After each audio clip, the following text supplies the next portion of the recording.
नमस्कार, आप देख रहे हैं रोशन भारत और मैं प्रकाश आपके साथ। तो चलिए बिना समय गंवाए आपको आज की स्थिति से रूबरू करवाएं।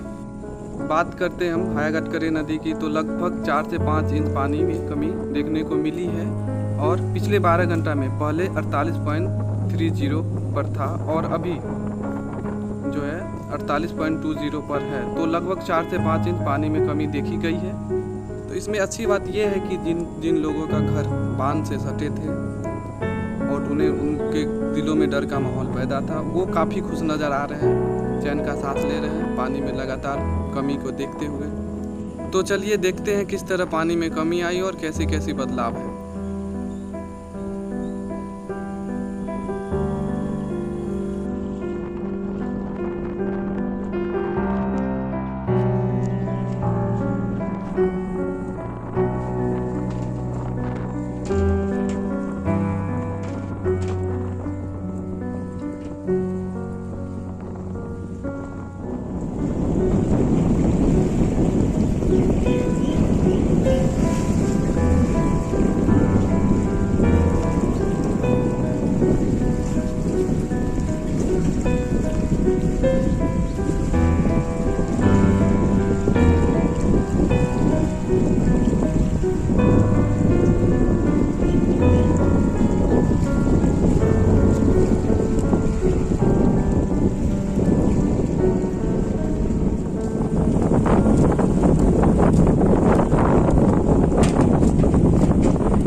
क्या बोला आपके लगता है?